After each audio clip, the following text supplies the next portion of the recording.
আসসালামু আলাইকুম। আরো একটি গুরুত্বপূর্ণ নৈর্ব্যক্তিক নিয়ে আপনাদের সামনে হাজির হলাম।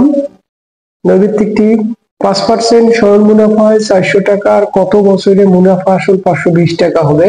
বৈষয়িক বল 2024 সালে আসছে। এই পরীক্ষাটা শুধু এসএসসি পরীক্ষার জন্য না, বিভিন্ন চাকরি পরীক্ষাও আসে, তা অবশ্যই মনোযোগ সহকারে দেখবেন। তাহলে এই ধরনের অঙ্ক কত বছরে মুনাফা আসল আমরা ঐকিক নিয়ম বা বিভিন্ন নিয়মে করতে পারি। তাহলে এখানে আমরা মূলত একটা মানে শতকরার হারে যে আমরা মুনাফা অথবা আসল সেই সূত্রের সাহায্যে করার চেষ্টা করব। এখানে দেয়া আছে শতকরা হার, অর্থাৎ আমরা মুনাফার হার শতকরা চিহ্ন যেখানে থাকবে সেটাকে মুনাফার হার আমরা আর ধরি, আর হচ্ছে 5%। তাহলে 5% মানে আমরা জানি 5 ভাগ কত 100। তাহলে এখানে আসে 400 টাকা, তার মানে আসল আসল আমরা জানি পি পি সমান 400 টাকা। কত বছরে, সময় হচ্ছে এন, তাহলে আমাদের সময় এখানে এনটা বাইর করতে হবে। মুনাফা আসলকে আমরা এ দ্বারা প্রকাশ করি অনেক সময়। তাহলে মুনাফা আসল মানে এখানে আসল লাভ দুইটাই আছে, তাহলে 420 টাকা।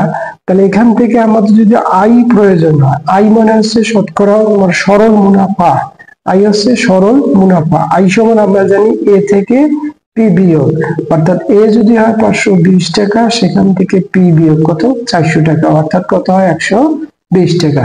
তাহলে মুনাফা পাইলাম আমরা 120 টাকা। এখন এই 120 টাকাটা কত বছরে মুনাফা হলো সেটা আমরা বের করব। তাহলে এটা বের করার জন্য আমাদের সূত্র হচ্ছে আই সমান আমরা জানি পি আর এন। আই সমান আমরা জানি পি আর এন সমান হচ্ছে আই।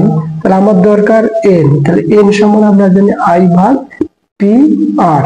এখানে যদি মানটা বসে দিই, আই মানে আমরা পাইলাম 120, পি হচ্ছে 400, আর হচ্ছে আমরা কত পাইছি 5 ভাগ 100।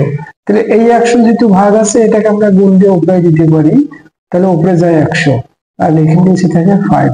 এখন যদি আমরা হিসাব করি এই শূন্য বাদ, এই শূন্য বাদ, তাহলে আমাদের থাকো হতো নিচে থেকে 4 গুণ 5 আর উপরে থেকে 120। 4 আর 5 গুণ করলে হয় 20, আর 20 দ্বারা এটা ভাগ করলে আমাদের পাই কত 6।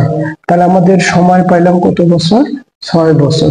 তার মানে 5% সরল মুনাফা 400 টাকা, আর 6 বছরে মুনাফা আসল হবে 120 টাকা।